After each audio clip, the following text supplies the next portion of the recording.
আন্দোলনের পরপরেই যখন 5ই আগস্ট স্বাধীন হয় সারা বাংলাদেশ, তারপর থেকে মানুষের অধিকার নিয়ে আর বলতে হয় না, অধিকার কীভাবে আদায় করে নিতে হয় সেটাই শিক্ষা দিয়েছেন বৈষম্য বিরোধী আন্দোলনের শিক্ষার্থী সহ সারা বাংলাদেশের বিবেকবান মানুষ। সুপ্রিয় দর্শক, এই মুহূর্তে আমরা আছি মাদারীপুরের দরবান সরকারি উচ্চ বিদ্যালয়। এই বিদ্যালয়ে প্রায় হাজার হাজার শিক্ষার্থী রয়েছেন, কিন্তু এখানে এই শিক্ষার্থীদের কিন্তু একটি অভিযোগ রয়েছে। সেই অভিযোগ হলো এখানে যে প্রধান শিক্ষক রয়েছেন, অধ্যাপক রয়েছেন, সে কিন্তু দুর্নীতিবাজ, এমনটাই কিন্তু তারা বলছেন এবং এই দুর্নীতির জন্য তারা কিন্তু আজকে মাঠে নেমেছেন এবং আজকে তারা বিচারের জন্য কিন্তু আজকে স্লোগান দিচ্ছেন। আমি যদি দেখাতে চাই আপনাদেরকে যে এখানে আসলে এখানে সব শিক্ষার্থীরা কিন্তু অবস্থান করছেন এবং তারা এই বিচারের দাবিতে কিন্তু তারা আজকে এই অবস্থান করছেন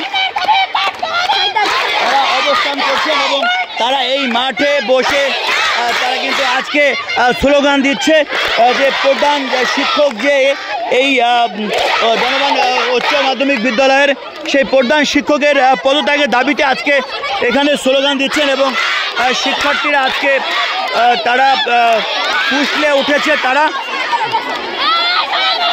ফুসলে উঠেছে এবং এই আন্দোলন কতদিন চলবে তাদের সেই বিষয়টি আমরা এখনও নিশ্চিত নয়। তবে প্রত্যেকটা শিক্ষার্থীদের যে অর্থ, সেই অর্থ দুর্নীতির সাথে এখানকার প্রধান শিক্ষক উনি জড়িত রয়েছেন বলে এই শিক্ষার্থী দাবি করছেন। আমরা একটু কথা বলবো এবং শুনবো তাদের আসলে বিষয়গুলো।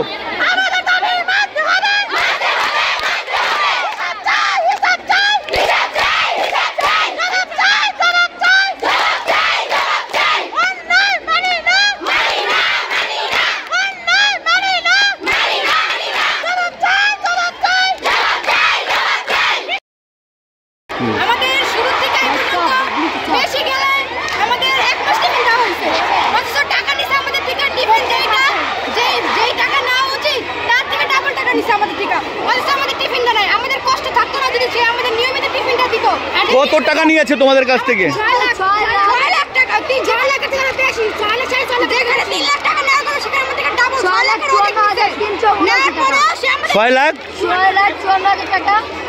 এটা বাৎসরিক?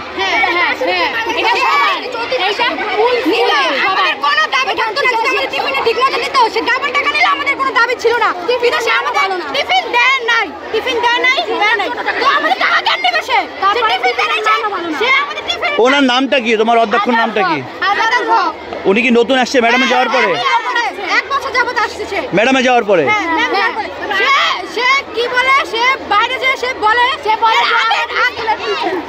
এর আগের হেড টিচার তোমাদের কি করছে? আমাদের আগের হেড টিচার নিয়ে আমাদের কোনো দাবি নাই যে হেড টিচার আগের হেড টিচার আমরা আগে স্কুলে পড়ছি এখন স্কুলে পড়ি। ভালো ছিল। সে আগের সেই প্রুফটা এখন দেখাবে, তার নিয়ে আমাদের কোনো দাবি নেই।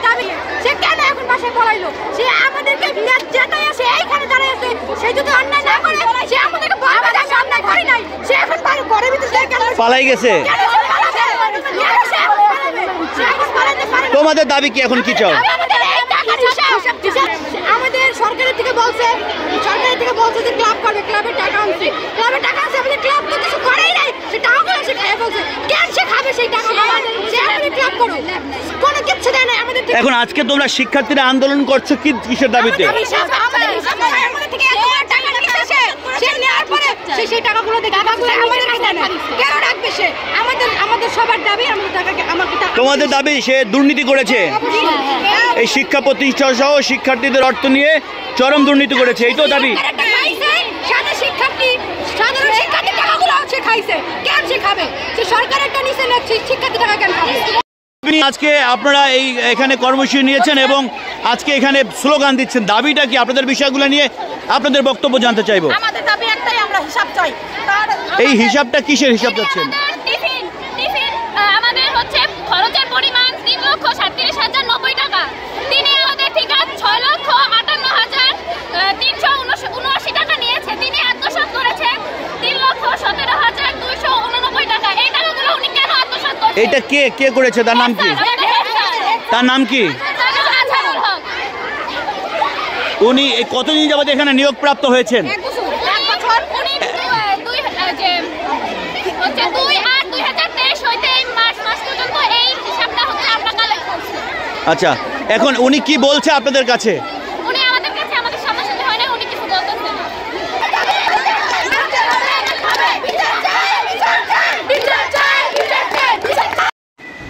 এ ঘটনার পরে আন্দোলনরত শিক্ষার্থীরা গণস্বাক্ষর গ্রহণ করে। এ সময় গণস্বাক্ষর দেন জনগণ সরকারি উচ্চ মাধ্যমিক বিদ্যালয়ের শিক্ষার্থীরা দীর্ঘদিন যাবৎ এই অনিয়মগুলো দেখে আসছিল, এমনটাই জানিয়েছেন মাদারীপুর জেলা গণমাধ্যম কর্মীদের। সেখানে ইতিমধ্যে সেনাবাহিনীদের উপস্থিতি এবং বৈষম্য বিরোধী আন্দোলনের যারা রয়েছেন বৈষম্য শিক্ষার্থীরা, তারা কিন্তু এই বৈষম্য বিরোধী আন্দোলনের যে শিক্ষার্থীরা মাদারীপুর জেলার, তারাও কিন্তু বিষয়গুলো নিয়ে ইতিমধ্যে কাজ করেছেন এবং এই জায়গাটিতে তারা শিক্ষার্থীরা কিন্তু স্লোগান দিচ্ছেন এবং আমরা দেখেছি যে শিক্ষার্থীরা আসলে তাদের পদত্যাগ এবং এই যে প্রধান শিক্ষক তার পদত্যাগ সহ হিসাব চেয়ে তারা কিন্তু বিক্ষোভ করছেন এই শিক্ষা প্রতিষ্ঠান ডনোভান উচ্চ মাধ্যমিক বিদ্যালয়ের সামনে। প্রায় 2 ঘণ্টাব্যাপী এই শিক্ষার্থীরা কিন্তু আন্দোলন করছেন, তারা স্লোগান দিচ্ছেন বিচার চাই এবং যেই হিসাব গড়মিল হয়েছে প্রধান শিক্ষকের সাথে শিক্ষার্থীদের, তারা কিন্তু সেই হিসাবও চেয়েছেন।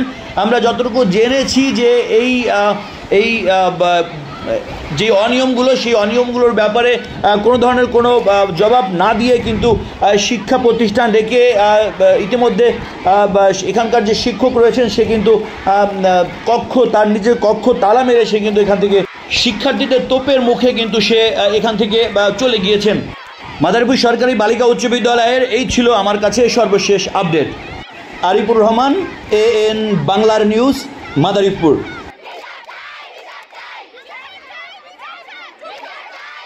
মাওরো ফলোয়ার শপ মিলানো ইতালি, এখানে সকল প্রকার ফুল সুলভ মূল্যে পাইকারি বিক্রি করা হয়। এসিলুঙ্গা সুপার মার্কেট ইতালি, এখানে নিত্য প্রয়োজনীয় সকল পণ্য পাওয়া যায়। আপনারা দেখছেন AN বাংলার নিউজ।